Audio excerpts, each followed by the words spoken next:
व्रत हो या नवरात्रि हो उसमें खा सके वैसी अटरली डिलीशियस मखाना और ड्राई फ्रूट की खीर बनाते हैं।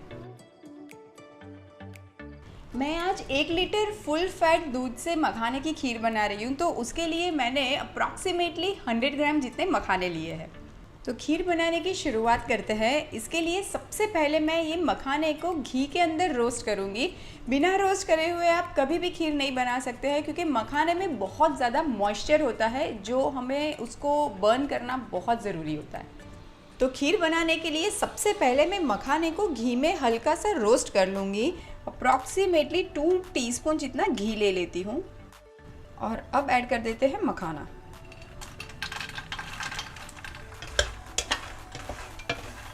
मखाना को हम मीडियम फ्लेम पे रोस्ट करेंगे। मखाना रोस्ट हुआ है कि नहीं वो चेक करने के लिए हम ऐसे एक मखाना ले लेंगे और प्रेस करेंगे। ऐसे चूरा हो जाए तो मतलब कि मखाना रोस्ट हो चुका है। मखाना को एक बोल में मैं निकाल लेती हूँ।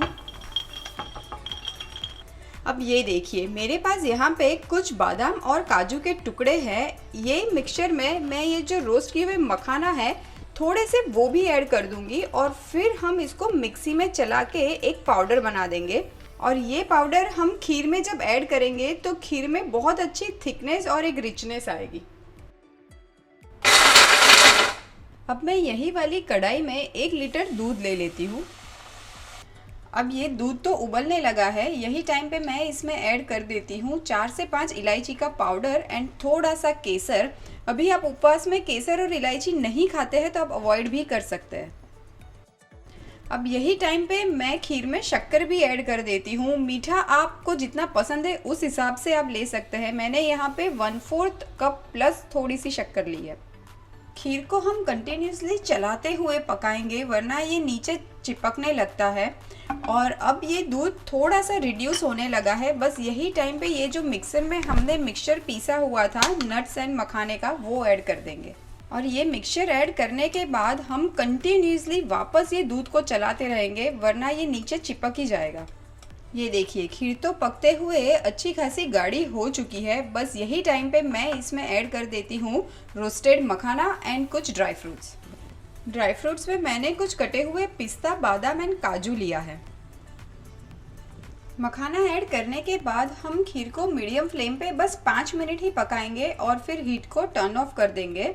अभी खीर आपको थोड़ी सी पतली लग रही होगी, पर हल्की सी ठंडी हो जाएगी ना तो इसका टेक्सचर बहुत ही गाढ़ा हो जाएगा। चलिए खीर को फटाफट से सर्व कर देते हैं। अभी ये आप पे डिपेंड करता है कि आपको गर्मा गर्म खीर अच्छी लगती है या हल्की सी ठंडी करके। मैं उनमें से हूँ जिसको हल्की सी ठंडी खीर अच्छी लगती है।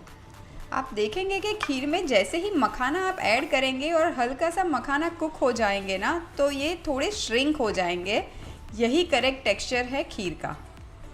मखाना और ड्राई फ्रूट खीर को मैं गार्निश कर देती हूँ थोड़े से पिस्ता और बादाम के साथ।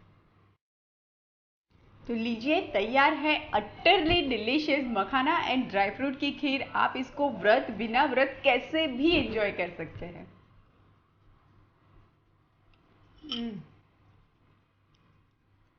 Just amazing. बिना व्रत के भी आप इसको बना के एंजॉय कर सकते हैं।